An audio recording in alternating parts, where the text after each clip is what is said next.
तो चलिए सीधे इस एक्सप्लेनर में चलते हैं और उस डेकेड्स लॉन्ग इंटेलिजेंस ऑपरेशन को बारीकी से समझते हैं, जिसका फाइनल नतीजा फरवरी 2026 में आयतुल्लाह अली खामेनाई के असैसिनेशन के रूप में निकला।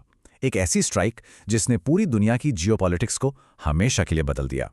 आज हम इस पूरे सीक्वेंस को इन 6 हिस्सों में समझेंगे: the strategic shift, infiltrating the fortress, the intelligence web, geopolitics and timing, the final strike और द आफ्टरमैथ।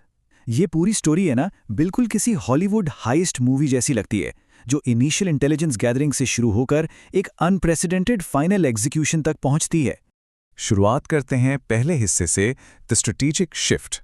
जनवरी 2018 तेहरान के एक आम से दिखने वाले वेयरहाउस में एक ऐसी डेयरिंग हाइस्ट होती है जहां से मोसाद आधा टन सीक्रेट डॉक्यूमेंट्स निकाल लाता है, और यहीं से पूरी अप्रोच कंप्लीटली बदल गई। इन डॉक्यूमेंट्स से एक रियलिटी चेक मिला। समझ में आया कि सिर्फ न्यूक्लियर साइंटिस्ट को टारगेट करना बिल्कुल बेकार है, क्योंकि उनकी जगह तुरंत नए लोग आ जाएंगे। प्रोग्राम को परमानेंटली रोकने का सिर्फ एक ही तरीका था, और वो था कोर लीडरशिप, और स्पेसिफिकली खामेनी को पूरी तरह से एलिमिनेट करना। अब आते हैं दूसरे हिस्से पर, इन्फिल्ट्रेटिंग द फोर्ट्रेस। जबरदस्त बात यह है कि टारगेट का स्केल बहुत ही मैसिव था। तेहरान का 30 एकड़ पास्टर स्ट्रीट कंपाउंड ये दुनिया की सबसे हेविली गार्डेड जगहों में से एक था। इस पूरे सिक्योरिटी वेब को 3 लेयर्स में बांटा गया था। आउटर लेयर को अंसर अल महदी जैसी एलीट यूनिट संभालती थीं, और सबसे अंदर का जो 500 मीटर रेडियस था वो स्ट्रिक्टली वाली अम्र के कंट्रोल में था, जो सीधे खामेनी को रिपोर्ट करते थे। और इनके पास mobile phone jammers, rotating cameras और ड्रोन्स को रोकने वाले एंटी ड्रोन आयरन नेट्स का पूरा जाल बिछा हुआ था। लेकिन जमीन के ऊपर की सिक्योरिटी तो सिर्फ शुरुआत थी। असली किलेबंदी जमीन के नीचे थी। एक इतना गहरा फोर्टिफाइड सबटरेनियन नेटवर्क कि एलिवेटर से नीचे जाने में ही पूरे 5 मिनट लगते थे। सोचिए, वहां एक 5 किलोमीटर लंबा टनल नेटवर्क था, जो स्ट्रेटेजिकली हॉस्पिटल्स जैसे शाहिद शुरेदे मेडिकल सेंटर और स्कूल्स के नीचे से कनेक्ट होता था, ताकि कोई वहां एयर स्ट्राइक करने का रिस्क ही ना ले। और हाँ, ये बंकर इतना मजबूत था कि GBU 57 जैसे मैसिव बंकर बस्टर बॉम्ब्स का भी इस पर कोई असर नहीं हो सकता था। तो फिर ऐसे इनविंसिबल फोर्ट्रेस को आखिर पेनिट्रेट कैसे किया गया? इसके लिए एक मल्टी लेयर्ड अप्रोच की जरूरत पड़ी। एकदम ग्राउंड लेवल पर ह्यूमन इंटेलिजेंस प्लांट की गई, जैसे प्लम्बर्स और क्लीनर्स। उन्होंने कंपाउंड से निकलने वाले कचरे को बारीकी से एनालाइज किया, फूड डिलीवरी पैटर्न्स ट्रैक किए, और यहां तक कि गार्ड और स्टाफ के फोन्स NSO ग्रुप के पेगासस स्पाईवेयर से हैक कर लिए गए।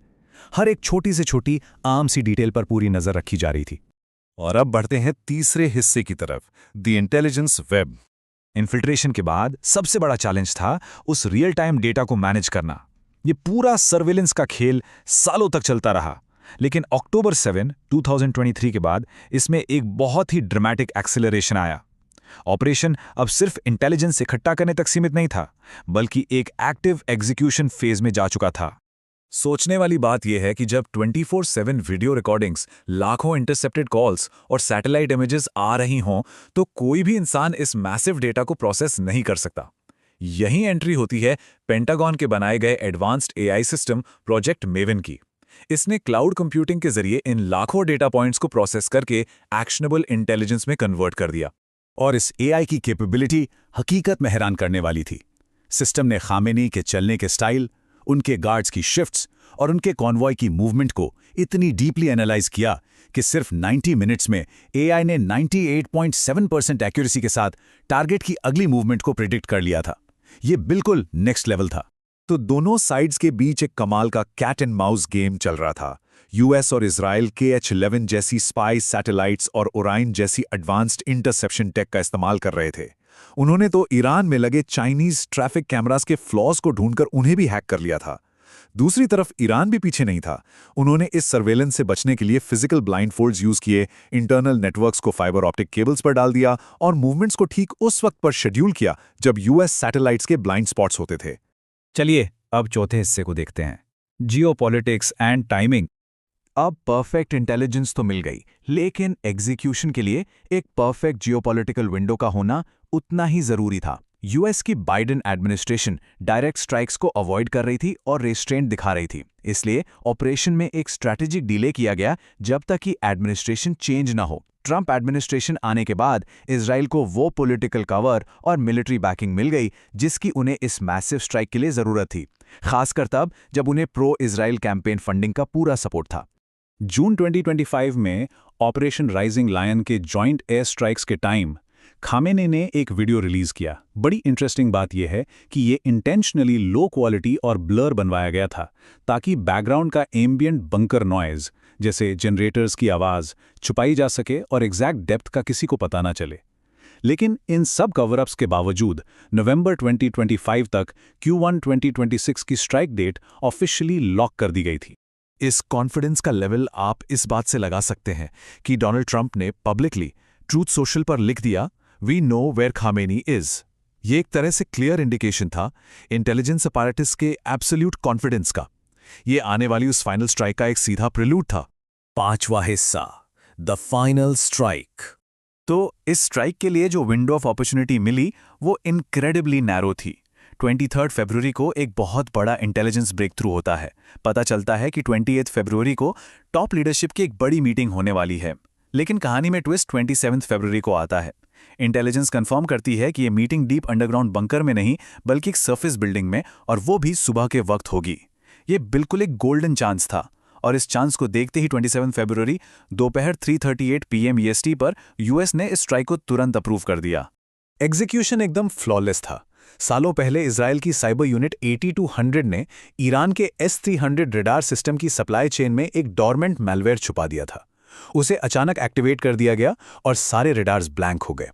बैकअप के लिए US EA-1800 ग्राउलर जेट्स ने मैसिव इलेक्ट्रोमैग्नेटिक जैमिंग शुरू कर दी, जिससे सारा कम्युनिकेशन सिस्टम ठप पड़ गया। और अगर कुछ थोड़ा बहुत बच भी गया तो ग्राउंड पर पहले से स्मगल्ड ड्रोन्स ने फिजिकली उन एयर डिफेंस बैटरीज को जाकर उड़ा दिया। मतलब पूरा का पूरा इरानियन एयर डिफेंस नेटवर्क एक साथ पैरालाइज हो चुका था। और ठीक सुबह के 9:40 पर एटमॉस्फेयर के बाहर से हाइपरसोनिक स्पीड में आती हुई 30 से ज़्यादा ब्लू स्पैरो मिसाइल्स सीधे पैस्टर स्ट्रीट कंपाउंड पर गिरती हैं। इन मिसाइल्स ने एग्जैक्ट उस रूम को हिट किया जहां वो टॉप लेवल मीटिंग चल रही थी। सब कुछ सेकंड्स के अंदर परमानेंटली खत्म हो गया। और अब आखिरी हिस्सा, द आफ्टरमैथ। इस स्ट्राइक का मेन एम सिर्फ लीडरशिप को हटाना नहीं बल्कि पूरे रिजीम को कंप्लीटली डीस्टेबलाइज करना था। स्ट्राइक होने के ठीक 12 मिनट बाद आम नागरिकों के फोन्स पर अचानक एक नोटिफिकेशन आता है। एक पॉपुलर रिलीजियस प्रेयर ऐप सबा, जो एक्चुअली CIA और मुसाद ने पहले से ही हैक कर रखी थी, उस पे फ्लैश होता है, हेल्प हैज अराइव्ड, और साथ ही आर्मी को सरेंडर करने का मैसेज आता है। ये पूरी पॉपुलेशन को एक जबरदस्त साइकोलॉजिकल शॉक देने का मास्टर स्ट्रोक था। हालांकि ये ऑपरेशन एक पूरी टैक्टिकल सक्सेस थी, फिर भी कुछ ऐसी चीजें हैं जो काफी अजीब हैं। आखिर मीटिंग अचानक सरफेस पर क्यों शिफ्ट हुई? कुद्स फोर्स जनरल इस्माइल कानी इस मीटिंग में होने के बावजूद सस्पिशियसली कैसे बच गए, जो कि उनके साथ रिकॉर्ड 9th बार हुआ? और खमेनी की बॉडी को डीप फ्रीज में क्यों रखना पड़ा ताकि उनका फ्यूनरल टारगेट ना हो जाए? ये सारी बातें इशारा करती हैं कि शायद ईरानियन कमांड के ठीक हाईएस्ट लेवल पर पहले से ही एसेट्स डीपली प्लांटेड थे। जैसे जैसे मिडिल ईस्ट और पूरी दुनिया की जियोपॉलिटिक्स हमेशा के लिए बदल रही है, एक बड़ा सवाल अब भी बना हुआ है। क्या ये सच में सिर्फ AI, सैटेलाइट्स और साइबर वॉरफेयर का एक एक्सटर्नल मास्टर क्लास था, या फिर किसी कॉम्प्रोमाइज्ड इनसाइडर के जरिए ऑर्केस्ट्रेट किया गया इतिहास का सबसे बड़ा इनसाइड जॉब? ये एक ऐसी मिस्ट्री है जिसे शायद आने वाले वक्त के इतिहासकार ही सुलझा पाएंगे।